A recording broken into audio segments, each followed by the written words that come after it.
पन्ना जिले के अजयगढ़ तहसील ग्राम खोरा में रक्तदान शिविर में व्यवस्थाओं की कमी देखी गई। न मशीन न टेस्टिंग, जिम्मेदार अधिकारी भी नहीं रहे। स्वच्छता ही सेवा स्वस्थ परिवार अभियान के अंतर्गत 25 सितंबर को खोरा में आयोजित रक्तदान शिविर में लापरवाही देखी गई। लोग जब रक्तदान करने पहुंचे तो रक्तदान के लिए शील्ड मशीन और ब्लड टेस्टिंग सुविधा उपलब्ध नहीं कराई गई। इससे ब्लड खराब होने का खतरा। विशेषज्ञों का कहना है कि शील्ड मशीन के बिना ब्लड सुरक्षित नहीं रह पाता और इसमें संक्रमण या खराब होने की आशंका बनी रहती है।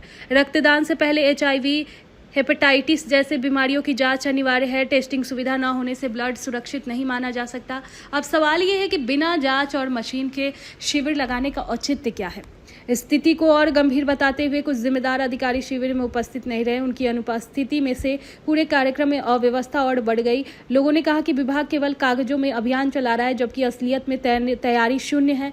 मांग की गई कि जिम्मेदार अधिकारियों पर कार्रवाई हो और भविष्य में होने वाले रक्तदान शिविरों में शील्ड मशीन, टेस्टिंग सुविधा और अधिकारियों की उपस्थिति अनिवार्य की जाए।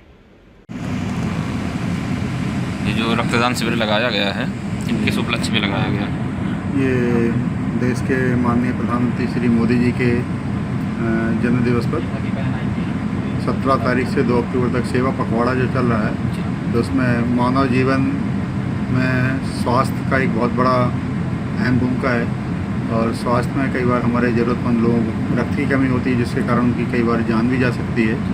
तो किसी भी व्यक्ति को रक्त की कमी से जान ना जाए, उसके लिए भारतीय जनता पार्टी द्वारा सभी पूरे प्रदेश में, पूरे देश में ये रक्तदान शिविरों का आयोजन किया गया। मैं पन्ना जिला चिकित्सालय से हूँ, ब्लड बैंक से।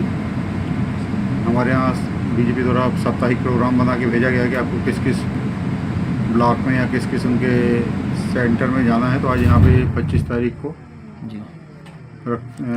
कैंप का आयोजन किया गया था खोरा में, जिसमें आपका धर्मपुर खोरा मिलाकर के रक्तदान आयोजन है। यहाँ पे लोग अभी ब्लड दान कर रहे हैं, रक्तदान कर रहे हैं। और रक्तदान में कई बार हमारे जो सिकल सेल एनीमिया, थैलेसेमिया, गर्भवती महिलाएं, एक्सीडेंटल पेशेंट, कैंसर पेशेंट इनको होता है, तो ब्लड बैंक द्वारा इनको ज़रूरत पड़ने पर निःशुल्क ब्लड दिया जाता है।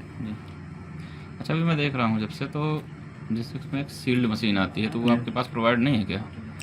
सील्ड मशीन का क्या रहता है कि हम लोग को यहाँ से ले जाकर अभी टेस्ट लगाने होते हैं, तो हम लोग को जाकर वहाँ पूरा सील्ड वगैरह करते हैं, टेस्ट लगाते हैं, उसके बाद फिर सील्ड करते हैं। अच्छा। और टेस्ट होने के बाद ही हम लोग मरीजों को ब्लड प्रोवाइड करते हैं। तो जैसे HIV वगैरह पॉजिटिव है कोई, या कि फिर मलेरिया पेशेंट है, उसका आप लोग पहले से टेस्ट जैसे नहीं लगाते हैं? देखिए, पहले हम लोग काउंसलिंग में से पूछते हैं जनरली कि आपको कोई बीमारी, कोई इलाज तो नहीं चल रहा है, कुत्ते ने तो नहीं काटा, या कोई गंभीर बीमारी तो नहीं है, मलेरिया, पीलिया, टाइफाइड वगैरह तो नहीं हो आपके घर परिवार में। काउंसलिंग में यदि वो आता तो उसके बाद ब्लड लेते हैं। मलेरिया पेशेंट यदि मान लो कोई पॉजिटिव, तो उसका हम लोग वैसे भी 3 महीने 6 महीने तक ब्लड नहीं लेते हैं।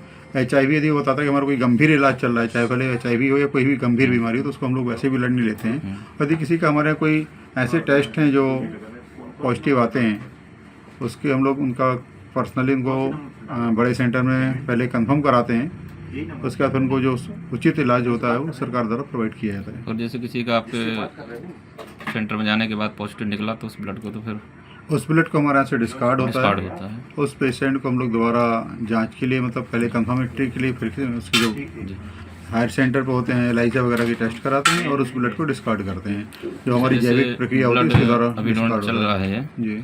इस टाइम पर अगर किसी कोई ब्लड देने वाले को अगर कोई दिक्कत आ जाए, तो उसके लिए आपके पास पूरा स्टाफ तो मुझे लग रहा नहीं स्टाफ का तो हम लोग को जो है इमरजेंसी किट हम लोग के पास रहती है, ठीक है ना। अभी पहले उसका जो BP स्टेटमेंट वगैरह हम लोग पहले BP देखते हैं, साथ में जो उसके लिए नीड वाली मेडिसिन है वो हम लोग के पास साथ में रहती हैं।